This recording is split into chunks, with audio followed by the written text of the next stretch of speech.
రాష్ట్రంలో ఉష్ణోగ్రతలు ఒక్కసారిగా పెరిగాయి. 2 రోజుల నుంచి హైదరాబాద్ మహానగరంలోని వివిధ ప్రాంతాలతో పాటు పలు జిల్లాల్లో భారీ ఉష్ణోగ్రతలు నమోదవుతున్నాయి. మరో 3 రోజుల పాటు ఎండల తీవ్రత కొనసాగుతుందంటున్న హైదరాబాద్ వాతావరణ కేంద్రం అధికారి శ్రావణితో మా ప్రతినిధి ఫేస్ టు ఫేస్. ఎండలు తీవ్రత అనేది మనకు కనిపిస్తూ ఉంది. మరో పక్క పొత్తుతో కూడా ప్రజలు ఇబ్బంది పడుతున్నటువంటి పరిస్థితి కూడా మనకు కనపడతా ఉంది. ఎందుకని ఫిబ్రవరి నెలలోనే ఈ ఎండల తీవ్రత పెరగడం చూస్తూ ఉన్నాము. దాంతో పాటుగా రానున్నటువంటి సమ్మర్ హీట్ ఎలా ఉండబోతుందనే అంశానికి సంబంధించి కూడా మనకు పూర్తి వివరాలు అందించడానికి హైదరాబాద్ వాతావరణ కేంద్రం అధికారి శ్రావణి గారు మనతో పాటు ఉన్నారు. వారితో మాట్లాడించే ప్రయత్నం చేద్దాం.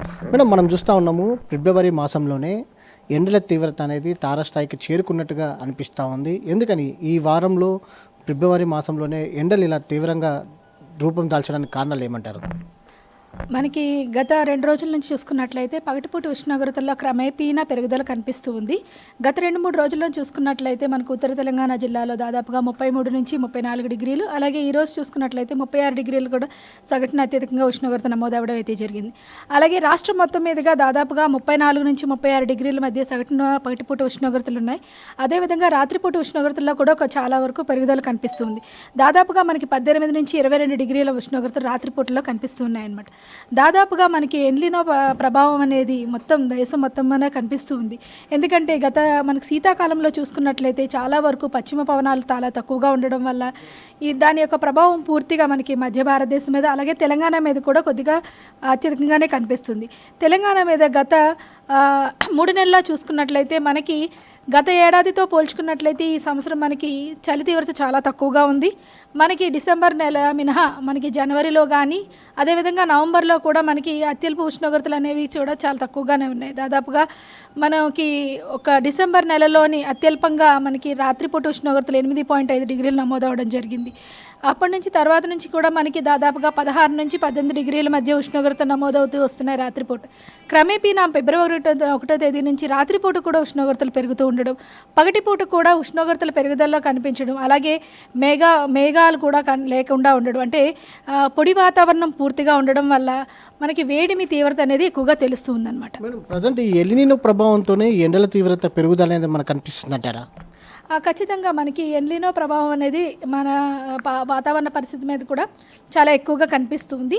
అదేవిధంగా మనకి ఈ ఎల్నినో ప్రభావం అనేది వచ్చే మనకి వేసవి మీద కూడా కొద్దిగా పడే అవకాశం అయితే కనిపిస్తుంది. అంటే ప్రజెంట్ ఇది ఏ స్టేజ్లో ఉందంటారు? పీక్ స్టేజ్కి ఎప్పుడు వెళ్ళే అవకాశం ఉందంటారు? మనకి దాదాపుగా గత ఏడాది జూన్లోనే మనకి ఈ ఎల్నినో అనేది డిక్లేర్ చేయడం జరిగింది. అత్యధికంగా పీక్ స్టేజ్ అనేది మనకి డిసెంబర్, నవంబర్ మాసాల్లోనే ఎక్కువగా ఉంటుంది.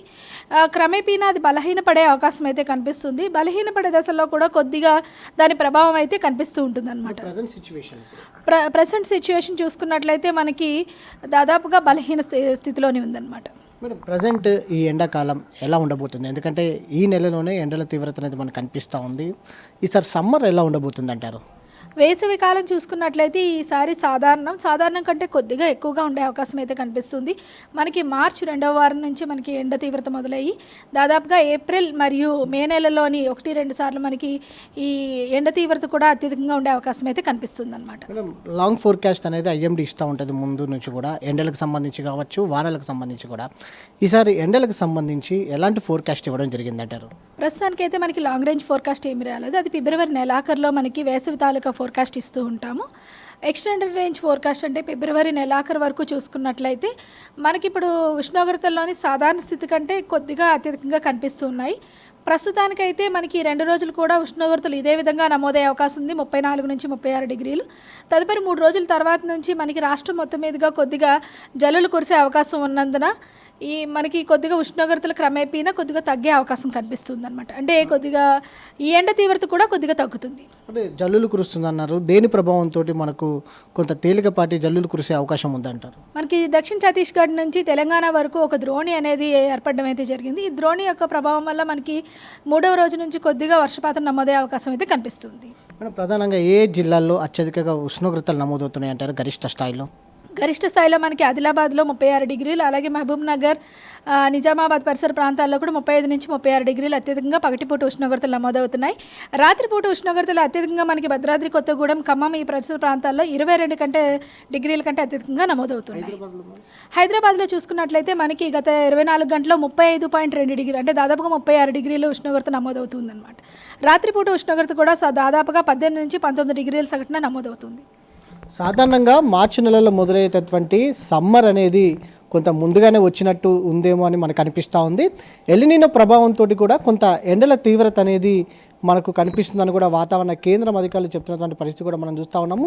3 రోజులైన తర్వాత కొంత ఉష్ణోగ్రతలు తగ్గుదల ఉండే అవకాశం ఉంటుంది. కొంత తేలికపాటి జల్లులు కురిసే అవకాశం ఉన్నట్టు కూడా వాతావరణ కేంద్రం అధికారులు కూడా అంచనా వేసినటువంటి పరిస్థితి కూడా మనం చూస్తూ ఉన్నాము. ఈసారి ఎండాకాలం మాత్రం కొంత అత్యధికంగా గరిష్ట స్థాయిలోనే ఉష్ణోగ్రతలు నమోదయ్యే అవకాశం ఉందని కూడా వారు అంచనా వేస్తూ ఉన్నారు. వీడియో జర్నలిస్ట్ విజయ్తో వంశకృష్ణ, టీ న్యూస్, హైదరాబాద్.